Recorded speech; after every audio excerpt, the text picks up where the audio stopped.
আজ আমি তোমাদেরকে একটি সত্য ঘটনা শোনাবো। ঘটনাটি ঘটেছে ভিয়েতনামের একটি শহরে।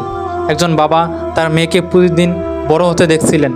দিন দিন মেয়ের চেহারা বদলাচ্ছিল, মেয়েটি সুন্দর হচ্ছিল। কিন্তু বাবার মনে সন্দেহ জন্ম নিল। তিনি খেয়াল করতে লাগলেন এই মেয়ের চেহারার সঙ্গে বাবার কোনো মিল নেই, এমনকি মায়ের সঙ্গেও কোনো মিল খুঁজে পাওয়া যাচ্ছে না। ধীরে ধীরে সন্দেহ আরও গভীর হতে লাগলো। অবশেষে সেই বাবা গোপনে একটি ডিএনএ টেস্ট করালেন, আর সেই রিপোর্টে দেখা গেল যে মেয়েটিকে তিনি এতদিন নিজের ভেবে বড় করেছেন, আসলে তার সঙ্গে তার কোনো রক্তের সম্পর্ক নেই। ডিএনএর এই রিপোর্ট তার জীবনে বড় ঝড় বইয়ে দিল। এরপর স্বামী স্ত্রীর মধ্যে শুরু হলো বড় ধরনের ঝগড়া। স্বামী বারবার স্ত্রীকে অভিযুক্ত করতে লাগলেন, বললেন এই মেয়ে তার নয়। অন্যদিকে স্ত্রী এই অভিযোগ অস্বীকার করলেন।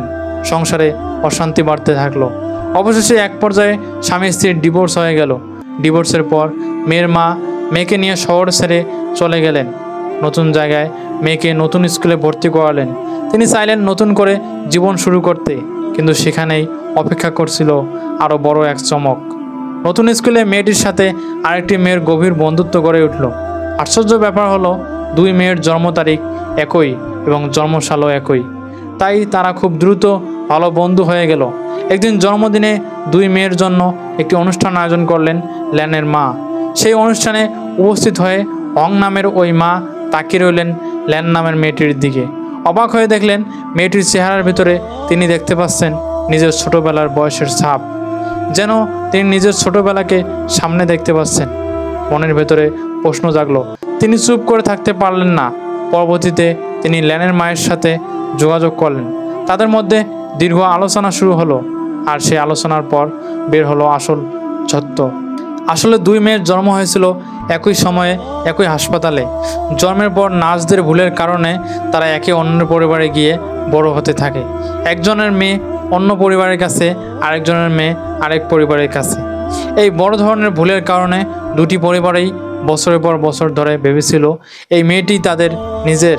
এই সত্য জানার পর ভেঙে যাওয়ার সম্পর্কের আবার গড়তে শুরু করলো। ল্যানের বাবা, যিনি ডিএনএ টেস্টের পর স্ত্রীকে সন্দেহ করেছিলেন, তিনিও ধীরে ধীরে সব বুঝতে পারলেন। তিনি নতুন করে পরিবারের সঙ্গে সম্পর্ক ঠিক করলেন। এখন দুই পরিবারেই একসঙ্গে সময় কাটায়। তারা নিজেদের মধ্যে কষ্ট এবং ভুল বোঝাবুঝি দূর করেছে। তবে একটি বিষয় তারা মেয়েদের এখনও জানাননি, কারণ তারা জানেন এই খবর হঠাৎ শুনতে পেলে মেয়েরা মানসিকভাবে ভেঙে পড়বে।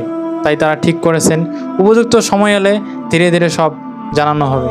এই ঘটনাটি আমাদের জীবনে একটি বড় শিক্ষা দেয়। কখনো কখনো আমরা বাইরের মিল আর অমিল দিয়েই বিচার করে বসি।